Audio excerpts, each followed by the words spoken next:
While 30,000 plus people a year are being murked down in Mexico, mostly in a battle for who gets to move Los Drogas up to our country or to Europe or all around the world, people in Europe are making money off something different. Here's an interesting story about global wealth. The oldest Western civilizations, they're in France, Italy, England, primarily. Most of their wealth is luxury goods, clothing, and otherwise. So if you ever heard of Bernard Arnault has at times been the world's richest man. Elon Musk flew past him, but he's still in the top 10. He's worth 150 billion. What does he control? LVMH. Have you heard of LVMH? It's a conglomerate of luxury brands. LVMH stands for Louis Vuitton Moët Hennessy. So these things that we buy, these European fancy goods, are some of the most valuable brands in the world and have created some of the richest people in the world. Hennessy alone is worth over $5 billion. Once upon a time, there was a strip club in Detroit called All Stars.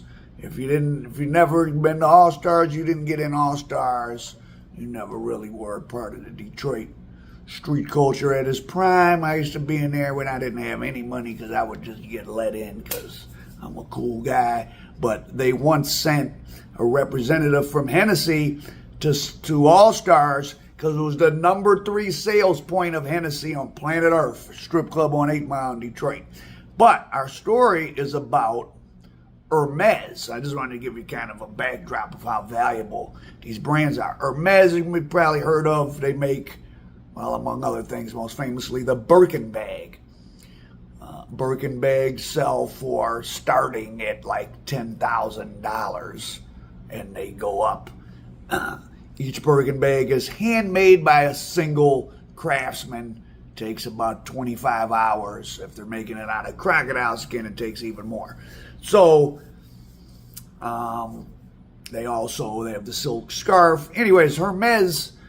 So LVMH is a conglomerate that Arnault put together. Of course, multiple different brands. I had to buy up Louis Vuitton, which is the biggest earner. Moët Hennessy. It has watch company, maybe Cartier. It has a bunch of other things. Hermès is still family owned. There was a guy, Thierry Hermès. He was a Frenchman. He may have been born in Germany, and then he went to France.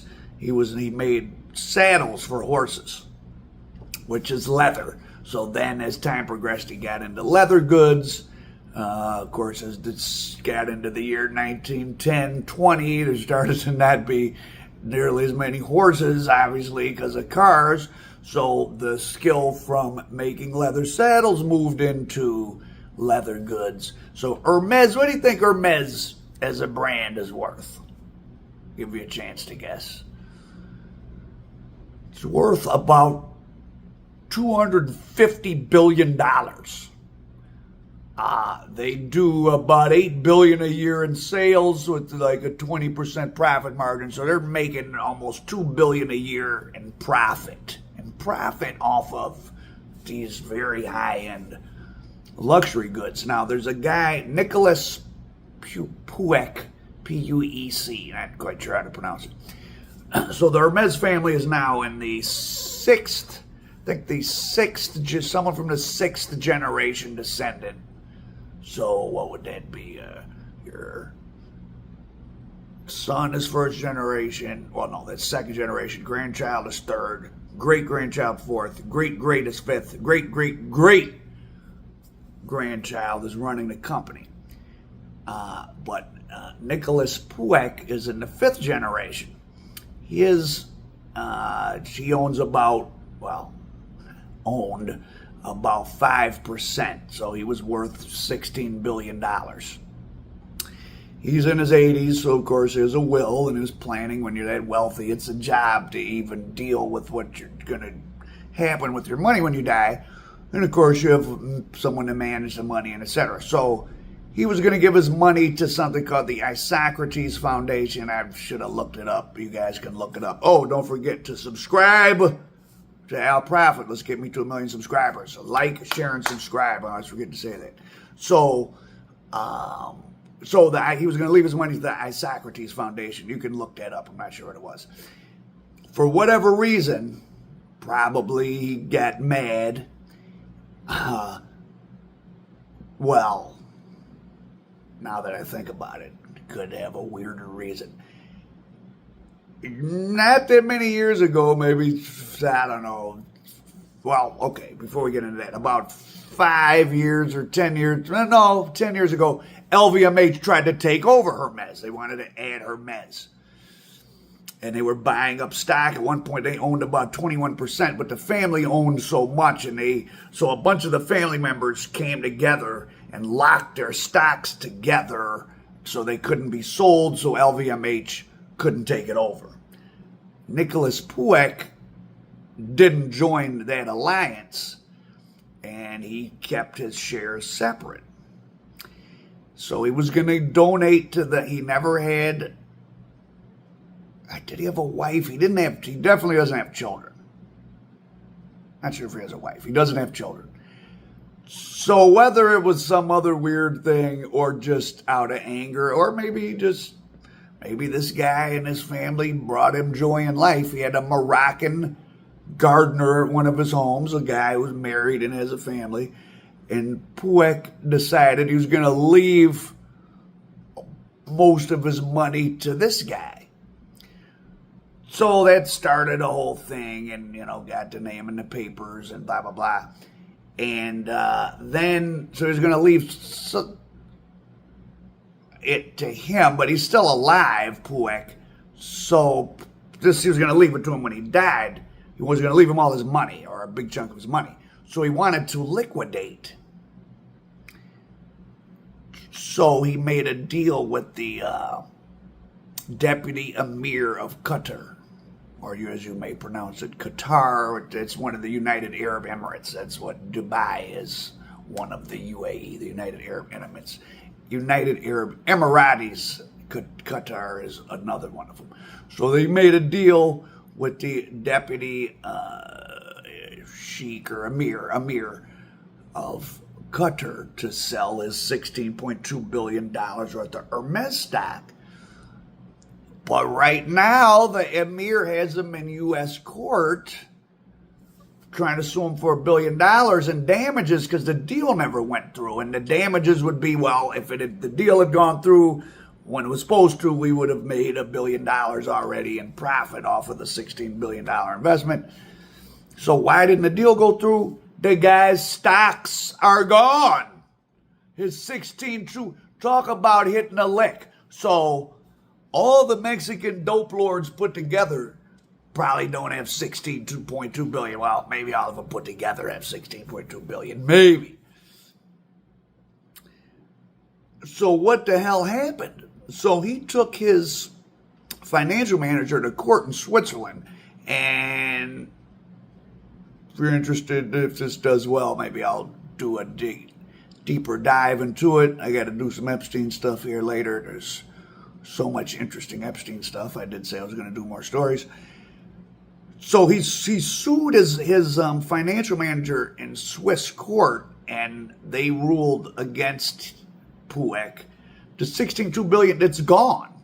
Now, he did legally sign over control of his money to the financial manager, and apparently he didn't. Somehow the documents were like when someone manages your money, it doesn't make it theirs, right? I mean, they're supposed to manage it, and that's what the word fiduciary means. It's when you have responsibility over someone else's, or like I was my grandmother's. Well, I would have been her fiduciary. She had it written up if she had not been able to take care of herself, but she passed away quickly after being diagnosed with cancer. I would have been, but that doesn't mean it would have been mine to do anything with it. I have to manage it to take care of her. A mayor of a city is sort of a fiduciary of the tax money.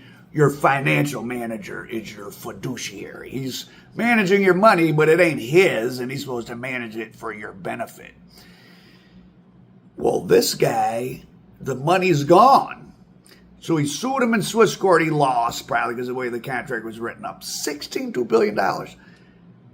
There's a lawsuit going on in France, but the reason I'm saying this, the family member now running Hermès, because they successfully fended off LVMH's takeover attempt by that strategic move of the multiple family members locking their stock together.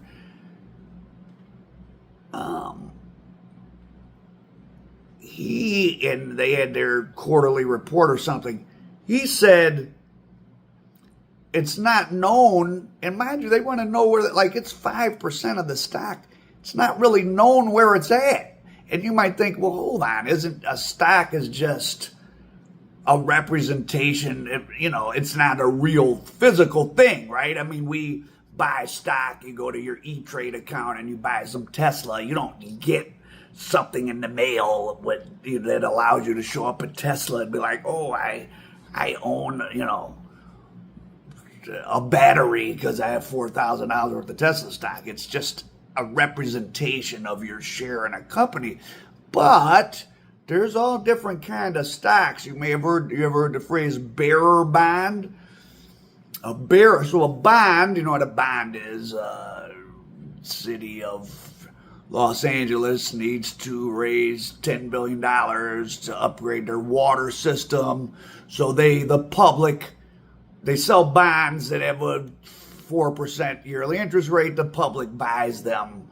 You get paid 4% a year, and then when the bond matures, the total amount is also paid back. A bearer bond or a bearer stock, I don't think it's called that, but it's the same thing, means you have a physical piece of paper that's not tied to a name. It's not that Al Profit owns 1% of Hermes. There's these 5%, there's these physical stocks that have no name on them that are the actual, whoever has the physical things owns the 5%, and they're gone. And no one's saying, I don't know if behind the scenes the business people and the lawyers know where they're at. The financial manager did something with them and he died. He's dead. So are there $16.2 billion? That's buried treasure in effect, right? I mean, if you could find those, oh man, this would be a good subject for like an Ocean's 11 type movie. You could have Jason Statham in it. It could launch my film career. Well, no, I don't know, launch my film career. I already did a whole movie, Goes to St. Augustine. But I could be in it. But anyway, so there's $16.2 billion in physical Hermes stock somewhere. So you guys get yourself a ticket to Switzerland and get to investigating. But I just thought it was interesting, like, I do all this crime things, and like the stuff that goes on in the business world, even in the most elite brands, some of the most elite stuff is the worst low-life people. Like, do you know the real story of Gucci? I'm definitely going to do a story on Gucci. The woman that married into the Gucci family married one of the heirs who was running it during its peak growth era. She had a hitman kill him. She gets convicted. She gets like 20-some years. So a couple years ago, her sentence, she'd been in for a long time, so she was drawing close to the end. And they were like, well, you can serve your last, I can't remember, is she out now? I'm going to do a Gucci story for you. But just to show you kind of people these are. They worse than gangsters.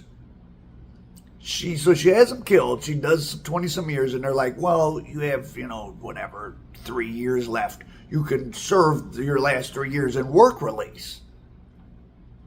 She said, I ain't never worked in my life. I'm not about to start now. Leave me in the regular prison.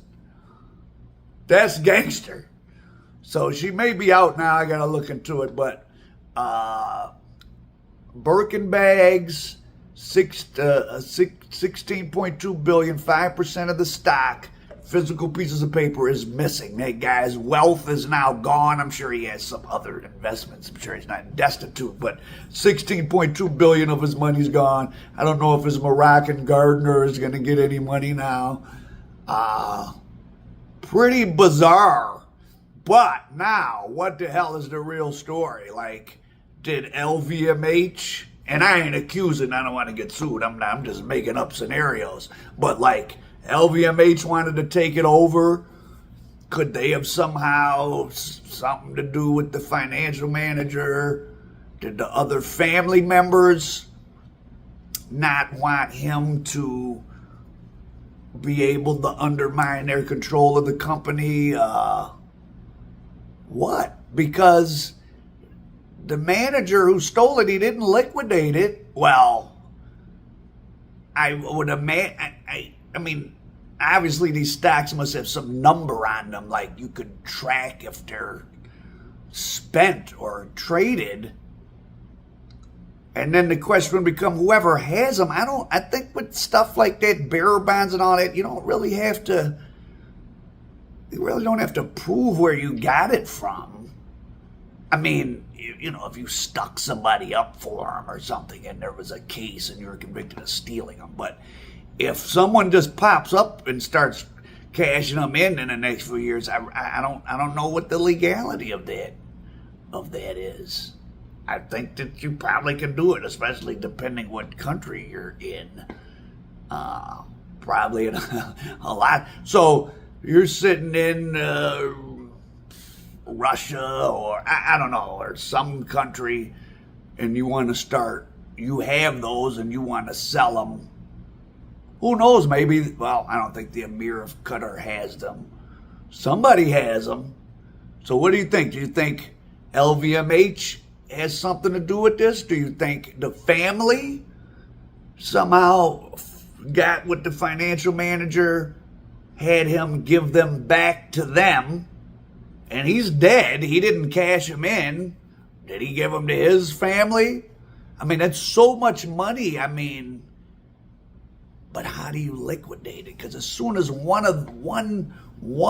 say you just want to trade in one of the stocks, I don't know how it's denominated. I doubt if it's millions of stock. It's probably each piece of paper, it might be 1,000 shares. I really don't know. But as soon as you cash in one, well, that's going to alert everyone that you're the one that has it. So, or are these, did the manager lock them away somewhere and he was planning to do something with them and now he's dead and they're just gone forever, like a literal, I mean, there is a certain amount of the world's wealth is just stuck somewhere and never to be found again. I mean, there's lots of Bitcoin that's on computers that were destroyed that'll never surface. A certain alleged Detroit dope man was riding around with one of my buddies. And this guy's a big fella. He'd been on the front page of the newspaper. I ain't going to say who he is.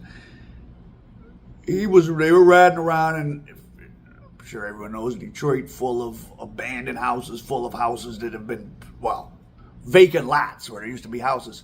They riding around, he's pointing at vacant lots like, before I did he did 10 years or something, like, I had 600,000 hidden in that house. I had 200,000 hidden right there. And these are vacant lots. So there's been money bulldozed, all kind of stuff. So an interesting insight. So the big money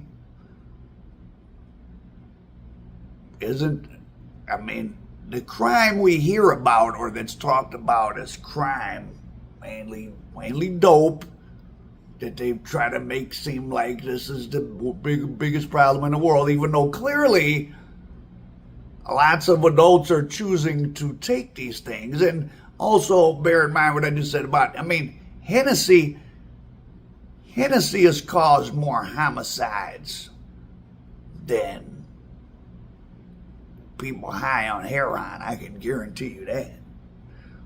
More murderers have had Hennessy in their system than heroin, but you wouldn't think of it in the same way. And he was the world's richest man. He's still one of the world's richest men, LVMH. Another one of the richest men in the world, richest man in Europe, H&M. The guy that owns H&M is worth like $50 billion. And Zara. Now, there's not a ton of Zaras in the U.S. I like to shop at Zara. Zara's a good store. Zara is like a higher level H&M. What do I mean by that? It rips off all the current. They have people that go to the runway, Versace, Hermès, whatever the top design houses. They have people draw walk the catwalk, draw the designs, run back to their factories, because Zara is in Spain. They have their own factories, and they make it and they have it in the store. So they have a lot of stylish stuff for the low. Not the greatest quality. It's basically the type of stuff you buy it, you wear it. Depending, you might not really wash, it's not the type of stuff you wash, or maybe you can wash it once or twice. But it looks good new. So, all the big money in Europe, which is, whether you like Western Europe or not, we're all Western Europeans in the sense of the culture of 16th and 17th century, the ideas of mainly England, but France, northern Italy, parts of Germany. Their ideas are what all of us do every day. For good or bad, obviously. They colonized the world, and those people themselves, their descendants, are just making luxury clothes and liquor and are beyond super wealthy off of that stuff. And weird things even happens with them. Someone has the $16.2 billion worth of Hermes stock. Is it going to surface? So, like I said, what do you guys think? If you think LVMH had something to do with it, just type LVMH as the comment. If you think the family has something to do with it, type family. And if you think it's just lost and it'll never resurface, type lost. And let me know if you want to hear the Gucci story breakdown. Our Prophet, American Dope.